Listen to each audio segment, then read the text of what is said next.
Hello everybody, this is Punisher, and this is going to be an update to the definitive guide for OBS Studio. Now, thank you for coming. If you're watching my first definitive guide and you've clicked on the link, thank you for watching this video. I think that you'll find that this is actually going to be a lot more helpful because there's a lot of new features in OBS Studio since a year ago when this thing was in beta and it was just still under development. Now this is full release, and this is what they have made, and they have added a lot of nice features to this that are not in the first video. So let's go ahead and get started with that. Okay guys, let's go ahead and talk about the user interface for OBS Studio, as it's changed quite significantly from OBS Classic. And as you can see, your general menu and submenu options are still here, and they're pretty much the same as OBS Classic with some minor changes. But let's focus on the areas down here that have changed a lot from OBS Classic. So your scene area here is normal, okay, but as you could tell, I'm not streaming or recording, but yet you could see my scene. Okay, built-in preview is now standard with OBS Studio as opposed to having a preview button in OBS Classic.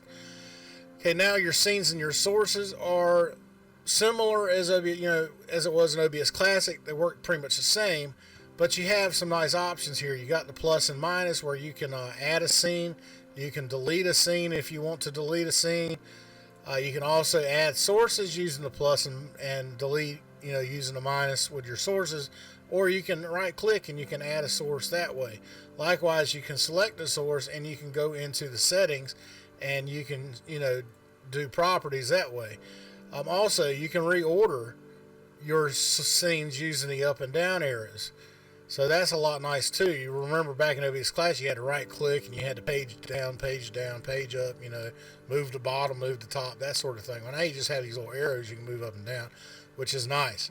Now, a big change that's changed from OBS Classic is this sound mixing board. Okay, this is great. Number one, you have a lot more than just two audio channels to use for your streaming and recording. And number two, you can mix it right here inside the main user interface, which is awesome. So I like it a lot. The audio mix is really nice, as you can see here.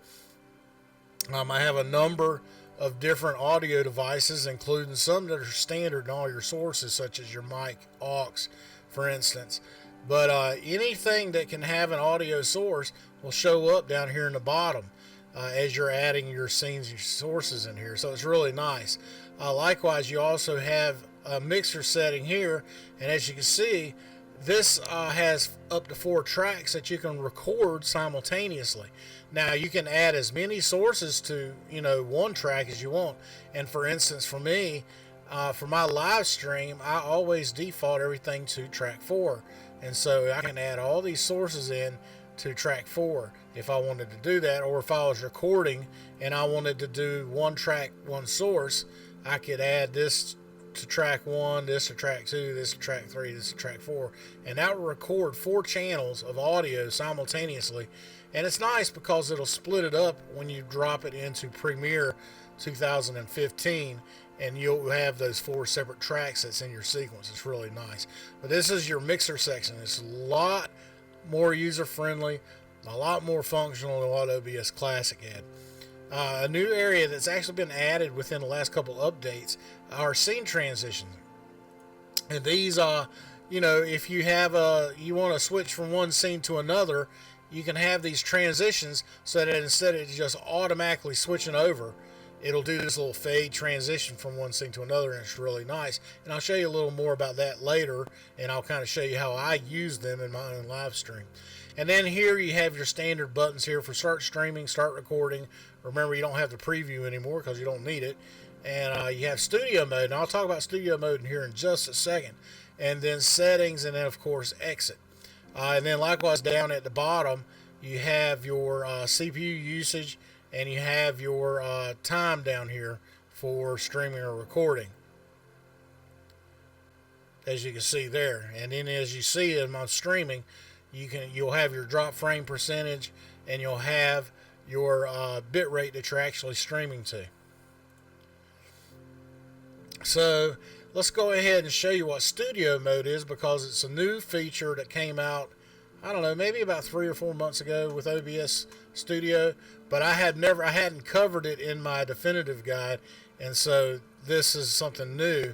And this is studio mode. What you do is you have two scenes, and it's just very basic, but you have two scenes that you can display simultaneously. You have the one over, oh, which way is it? That way, there you go. You got the one on the right. That is your live scene. You have this one right here. That is your edit scene. Okay, so I can go and I can change, and you can see I can change any of these scenes that I want to. And if you're going to edit while you're live streaming, you'll have this one that everybody's watching on your Twitch stream or YouTube gaming stream while you're editing this one in the background, and they can't see this one. And so you can go and make changes as necessary, and then from that, you can then say, okay, I'm done with this one. Let's go ahead and I'll use this transition that I was just talking about, and it'll transition over to the live. And that's what studio mode does for you. So it gives you that option of being able to edit your scene without your viewers watching you while you're doing it. And so it's really cool. So studio is awesome. So let's go ahead and I'll cut that off, go back to the main scene here. And so that is your main areas of your UI. Now let's go ahead and talk about settings, and we'll get into that because that's really where you get the meat and potatoes of OBS Studio. Alright, so let's go ahead and discuss some various settings in OBS Studio and what Twitch recommends you use. I'm not going to go into detail about certain things because it really goes beyond the scope of what I want to do here, but I just want to familiarize you with where these are located, and then maybe later I'll do a video on the specifics of these different functions within OBS. So anyway, we'll go ahead and open up settings now, and you can see it's changed a little bit from what OBS Classic is, but there's a lot of things been moved around. First of all, you notice that my UI is in this dark theme. You can change it right here if you want the default, which goes to white there. I think that's really bright. It blinds me. I like using the dark theme personally.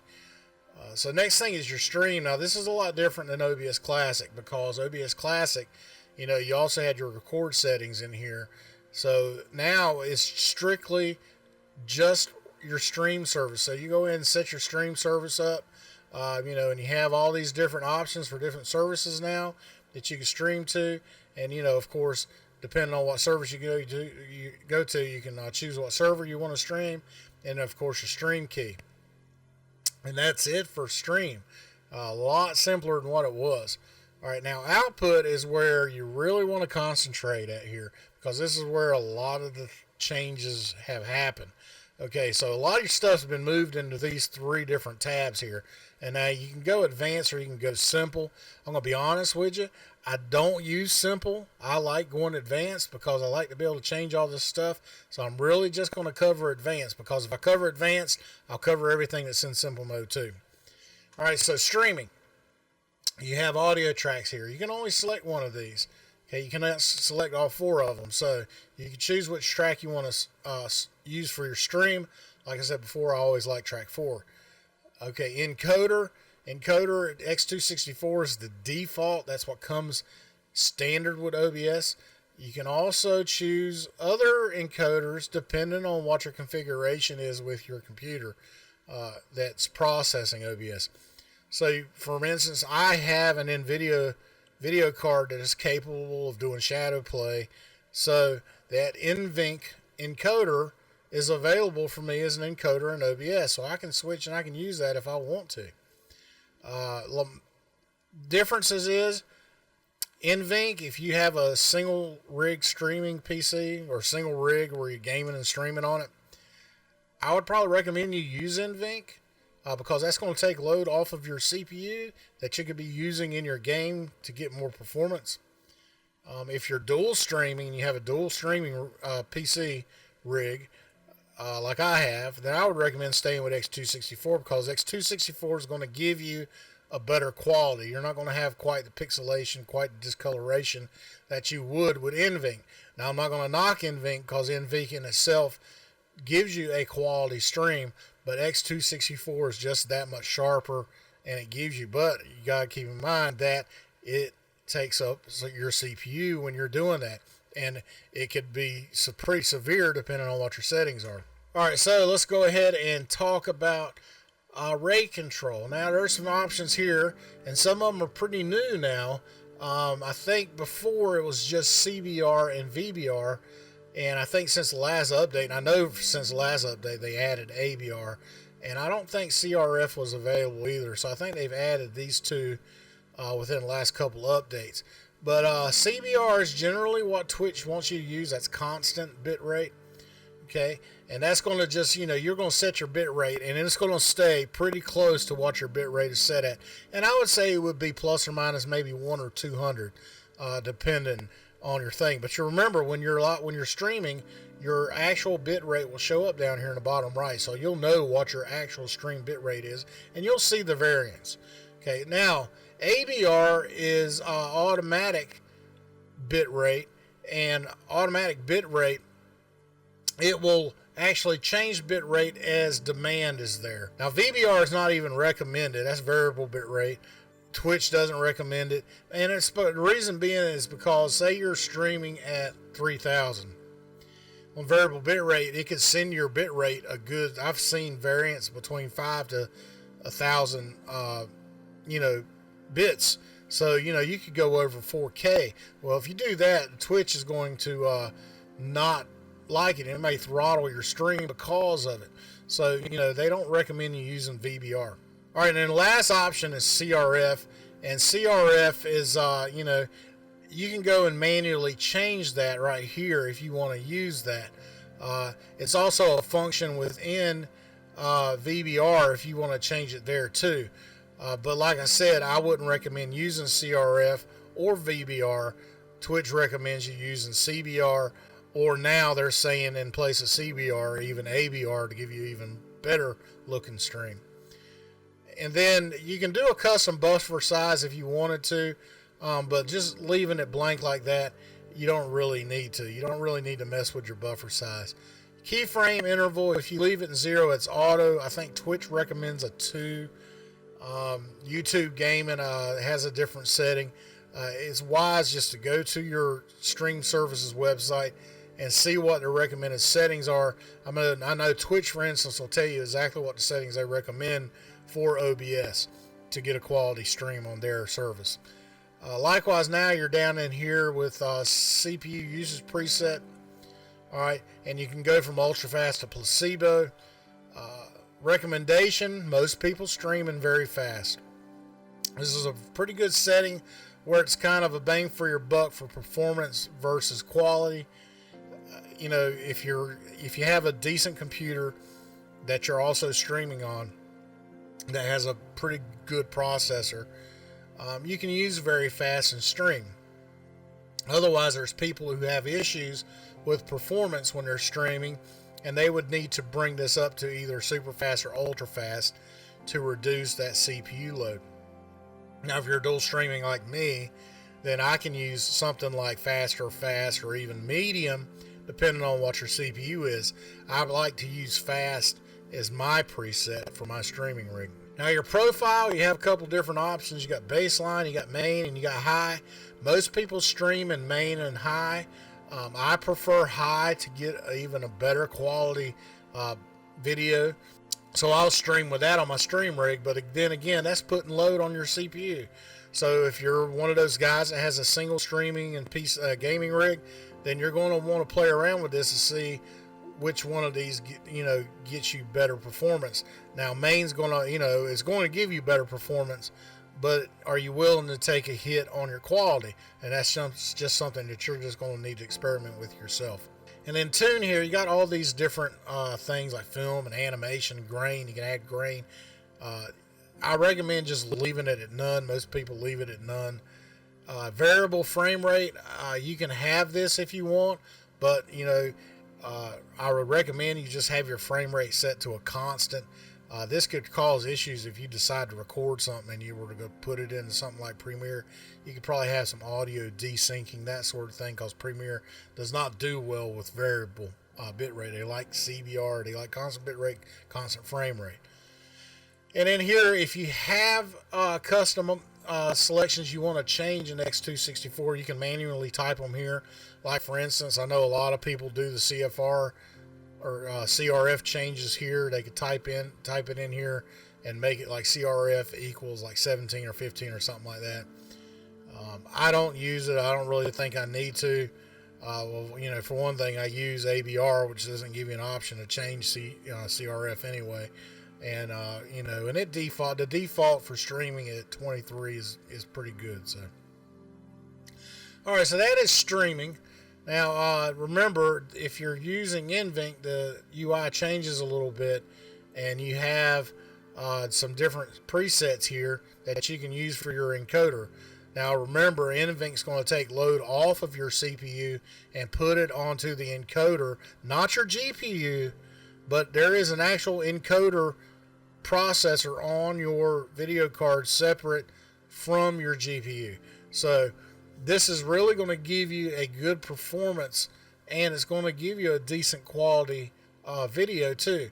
So you can see here you have different settings. You got high quality, high performance, Blu-ray, low latency, high quality, low latency, high performance. So you can set here, figure out what you want to use. I've used high quality before and it's done just fine.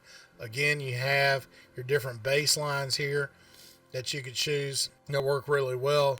And then you've seen this if you use Premiere, or maybe Sony Vegas too, but I know in Premiere you've seen this where you can select your level here, and you know, of course, the higher you go, the better quality you get.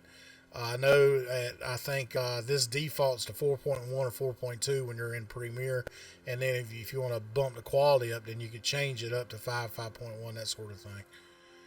And then GPU, you can choose what GPU you want to use. If you have if you have whatever GPU, it doesn't select the GPU that you're going to, the actual chip, but it's just telling you which video card. So you can choose, if you're running an SLI config, you can choose which one of those you want to use to render this, which is nice.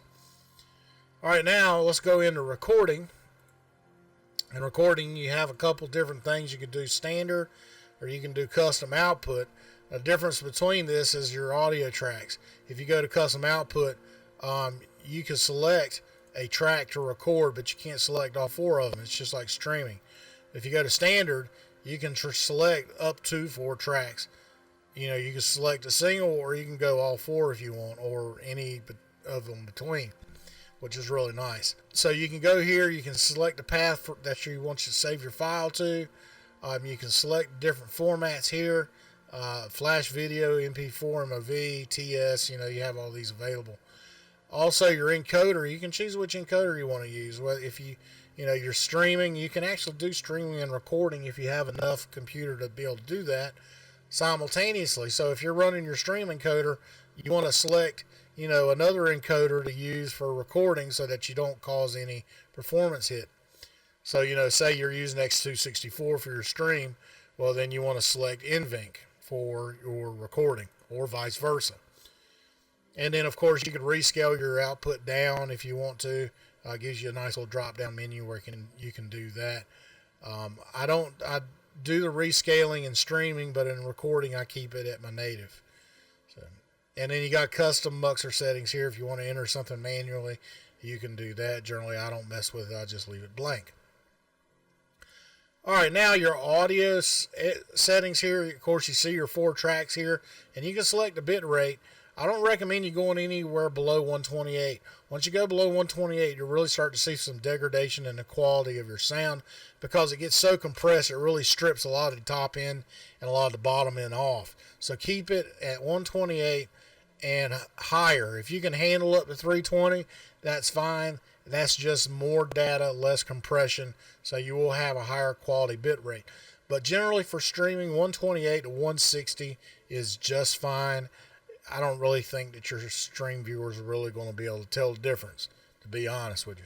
So I leave mine at 160 and it works just great, and it's less data that your CPU has to process. So that's audio. So let's go ahead and go to audio settings here and get out of output. And you can see here, you can set your sample rate. Now I'm only able to do 44.1 and 48 kilohertz. So I usually leave mine at 44.1. I do stereo instead of mono, and you can select which one you want here. Now, you have your different audio devices that you can go ahead and set as defaults here. I don't typically use them here. I like to change and do my controls down here, but they work nice. And now you have this area down here where you have all your different audio devices in here, and you can either do a push to mute or a push to talk. So remember, you do the enabling here, and then what you'll do is you'll go down here in the hotkeys, and I'll show you that in a minute, but then you'll actually program a hotkey for that function. Okay, and that's pretty much it for your audio section. Now let's drop down to video, and video is pretty much like what you saw in OBS Classic, where you have your native resolution for your canvas, which is this big black rectangle right here. In your output resolution, you can downscale that. You can leave it there as your native. Now, if you don't downscale it in here, it will not scale right on your live stream. So I recommend you doing the downscale here. You remember, in your output for recording, you have separate downscaling options here where you can rescale. So, if you have that setting to where you turn rescaling off here, it will not affect your recording despite whatever is set here. Okay, so keep that in mind. Now, downscale filter, you have 3 different options. You got bilinear, which is your least load on your CPU, and you have bicubic, sharpen scaling at 16, and then you got Lansco's, which is 32 samples. I use Lansco's. That is my default. Okay. Now, you have frame rates here. This is where you can set your frame rate. Most people probably need to stream in 30 frame rates, 30 frames per second. Some do like to stream at 60. Just remember that that's another bitrate killer. You got to have bitrate, a lot of bitrate, to get a quality video out of streaming at 60 frames. So, if you don't have a lot of upload, and I have like a 4.6 upload. I much just prefer a better quality video and staying at 30 and not having to use all of my upload to do so. And likewise, my viewers would prefer not to be buffering all the time. So staying down at a 720p 30 range while streaming, helps them out too. Now here's your hotkey settings. Here are your standard hotkeys where you can stop and start recording, switch to studio mode, hit your transition, all this stuff right here. And now down here you have all your scenes, and you can go in your scenes and you can actually set custom keys if you want to your different sources within your scene if you want to hide or show those. And then down here, once you get into the desktop audio section, this is where you can set your keys for your push to mute, push to talk, mute, unmute, etc. And so you can see there you have all those down there that you can do that with. So it's really nice. You can set pretty much hotkeys for anything inside of OBS. And lastly is the advanced section. And the advanced is where you choose your renderer, where you can go between Direct 3D 11 or OpenGL. I think Direct 3D 11 is going to give you a better quality, give you a little better performance with Windows 10, Windows 7, Windows 8.1. Also, you have your color format here. Most people use NV12. I would recommend you just stay there with that. That's the default anyway. YUV color space, you have a couple formats. You got standards at 601, and then expanded is at 709. You can do either one. It really doesn't have that much of an effect on performance, so you can just do an expanded color space if you want to. And then you have full and partial for your color range, and you can have that set to whatever you want. It doesn't really, for streaming it doesn't really matter. I mean, set it in full if you want full color range. File name formatting, this one just kind of gives you the format for what your file name is going to be when you record, and you can go in here and it gives you a little legend. Let's see if I can get it to pop up. I'm trying to get it to pop up here. There should be a little drop down legend that tells you okay, there it goes. That tells you all the different little formats that you can use for commands for your file name. And so just use whatever code is in there if that's what you want to add to the file name, and that's how it'll save it when you save it to your hard drive. So stream delay is so you have these stream snipers that'll sit in your stream. This is prevalent especially for FPSs. Well, I guess League of Legends and stuff like that too, but you'll have people watching your stream and they're playing on the same server you're on, and they're trying to figure out where you're at so that they could troll you or they could kill you, etc. Now Twitch already adds a pretty significant buffer of, I think it's right at 30 seconds. But for instances where you're streaming to something like Beam or Hitbox, something like that, where there's not really much of a stream delay, you can go ahead and enable that and then add a stream delay. And what it'll do is it'll have a buffer that it's recording the data to. Think of it kind of like a DVR, where it's going to dump your video into a buffer on your hard drive or maybe on your RAM. I don't know exactly where it stores it. But then what it'll do is it'll then use that buffer to upload the video with that delay that you have set. So it's really nice. And lastly, in your advanced sections, you have your automatic reconnect in the event you get disconnected from your stream server. OBS will go ahead and reconnect you to that, and you can set the duration and the maximum number of retries. That, guys, is really most of the UI that you would need to know for streaming.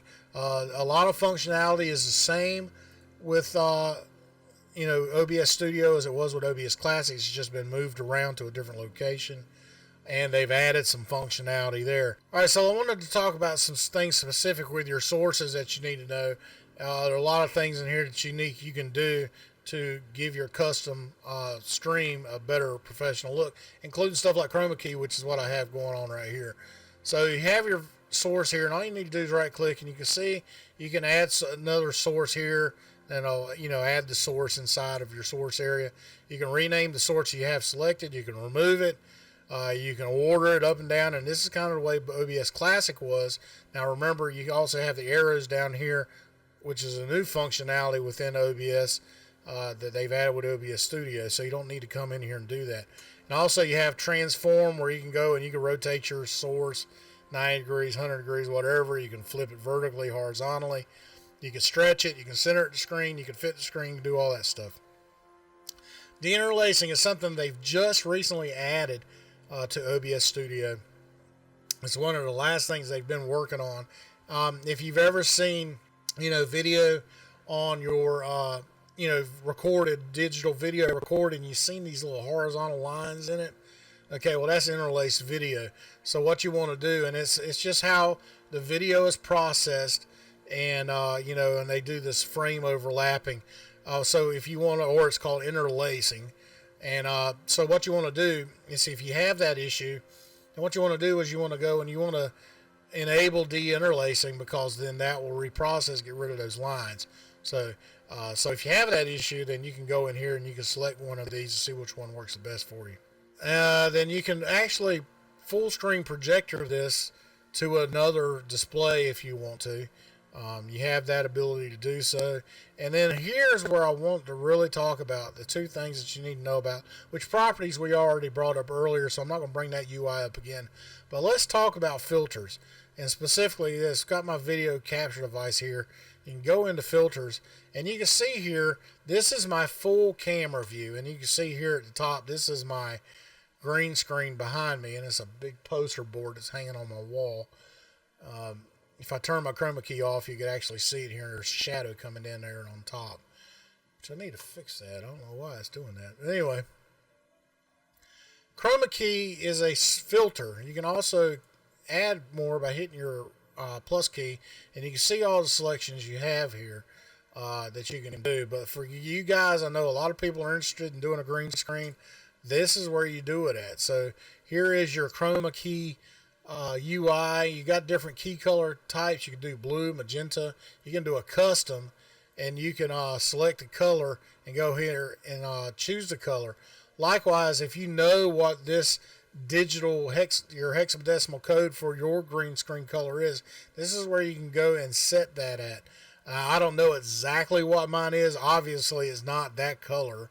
I mean, I could probably play around with it and try to get it to match somehow, and that's not too bad right there. It's pretty freaking close. So, you know, there I have this custom set, and then I can turn this on. And whoa, look at that. Boy, it made a big change. And I can go in here and I can adjust it as necessary to get my picture there looking good. And so now I can go there and I can close that, and as you can see, there's my chroma key. It works good. I got my background in there. So yeah, so you don't remember, you have filters for all kinds of stuff, including your audio sources. You have, if you click on the cog here, you can bring up filters. And say you have a microphone with a lot of background noise, you have background noise in your room, like you got fans running, that sort of thing. Well, you can go in here and you can go into filters and you can add a noise gate, for instance. And then you can set the threshold you want to close and you can open. So you got to figure out kind of where your background noise is. You know, and this is going to take some time listening to it whatsoever to get this adjusted. And but you know, if you want to set that noise gate, that way your microphone will only key when it hits that certain threshold when you're talking into it, not when the background noise is hitting it. It'll actually stay off for that. So noise gate's really nice. Also the gain, which is something I have to use with my microphone because it's really not sensitive enough. And as you can see here, I have a boost of about 6.5 dB on it to make it a little louder. So I do use a gain in there. So that's that. You know, filters are both for video and for audio. And depending on what type of source it is, you know, like if it's a display capture, you know, you're not going to have, you know, certain source filters there that you can choose from. So they do change depending on what your different sources are. So just keep that in mind. Other than that, guys, I think that is really it for OBS Studio. Profiles for, just real quick, profiles you could set for your different accounts. Now I have 3 different accounts that I stream to: the DRMB Twitch, my personal Twitch, and then my YouTube gaming account. And you could, you know, you can have this selected, and then whatever changes you make within that profile that you save, they won't affect your other profiles. It's really nice. So you can go in here and have your own, you know, your stream keys set, all your different scenes selected, and you can have totally different scenes, and you know, they won't affect, you know, your other profiles, which is really nice. So you can go in here and set that. And of course, you know, like I have this record only, which has specific record settings if I were to record with OBS. So, and then that's really it, guys. I hope you enjoyed the video. You know, OBS Studio is a great piece of software, and the fact that it's free just makes it that much better. So I'd like to know how your streams are going. If you have any questions about how OBS works, recommended settings, hit me up in the comments. I'll try my best to comment and give you some suggestions if I can. If not, I'll try to point you into the right direction where you can find the answers. Well, guys, that is it. I hope you enjoyed the video. If you did, give me a like and subscribe to the channel. I guarantee you more OBS Studio tutorials will be coming out with some advanced stuff that you can do. I'll talk about CBR versus VBR, get a little more in depth with that. I think you'll find that interesting. Also, stay tuned for more Voice Meter Banana tutorials coming up, because I'm telling you, Voice Meter Banana, if you have not looked into that, please go to vb-audio.com. Look at what Voice Meter Banana can do, because it will give your live stream total control with your audio, because, you know, it's a virtual mixer and you can totally, you know, for almost for free, it's a donateware, have full control of your audio to both your game rig and your stream rig using this software, and eliminates the needs of having to buy a hardware mixer and all the cabling and all that stuff. So anyway, go check that out. I will have more tutorials coming out on that. So thank you guys again. Have a great weekend. I hope you enjoyed the video. And that's it, guys. We'll see you later. Bye-bye.